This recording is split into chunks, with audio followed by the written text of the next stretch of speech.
দুই ধরনের শুটকি দিয়ে বেগুন রান্না করলাম, সাথে বোম্বাই মরিচ দিয়ে খাওয়া দাওয়া করলাম। খুবই ছোট্ট একটা রেসিপি শেয়ার করছি। শুটকিগুলো রান্না করে নিব, তার জন্য প্যানে তেল দিয়ে দিলাম কিছু, তারপর দিয়ে দিলাম বেশ কিছু পরিমাণ পেঁয়াজ। তারপর পেঁয়াজগুলো একটু কষিয়ে নিয়ে তারপর দিচ্ছি লবণ, ধনিয়ার গুঁড়ো, জিরের গুঁড়ো, হলুদের গুঁড়ো, তারপর পরিমাণ মতো মরিচের গুঁড়ো। মরিচের গুঁড়োটা কিন্তু সেই ঝাল।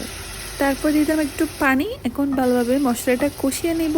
তারপর দিয়ে দিলাম শুটকিটা 2-1 মিনিট ভেজে নিব।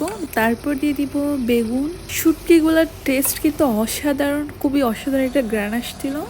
তারপর বেগুনটা একটু কষিয়ে নিয়ে তারপর এখানে আমি কয়েকটা দিয়ে দিচ্ছি রসুন। আমার শুটকির সাথে রসুন খেতে কিন্তু খুবই ভালো লাগে। তারপর দিয়ে দিলাম একটা টমেটো। তারপর এখন পরিমাণ মতো ঝোল দিয়ে এটাকে আমি রান্না করে নিব ভালোভাবে। এটা কিন্তু তেমন একটা ঝোল রাখবো না, আমি জাস্ট একটু মাখা মাখা করে নিব। হয়ে গেল বেগুন শুটকির রান্না। উপরে একটু ধনে পাতা দিয়ে দিয়েছি, ধনে পাতা তো মাস্ট দিতে হবে।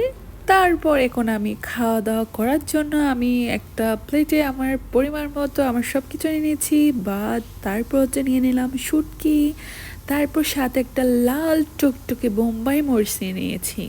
প্রথমে আগে রসুনটা নিয়ে নিচ্ছি, কারণ আমার হচ্ছে রসুন খেতে অনেক ভালো লাগে। তারপর নিয়ে নিচ্ছি শুটকি, তারপর নিয়ে নিচ্ছি মরিচ।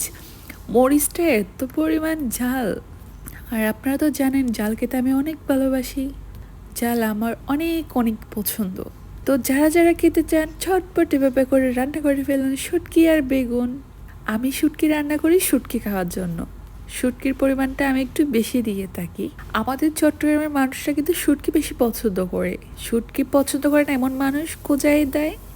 আর আমার তো মাছ মাংসের চেয়ে শুটকি অনেক ভালো লাগে। তো আজকের ভিডিওটা কেমন হয়েছে অবশ্যই কমেন্ট করে জানাবেন।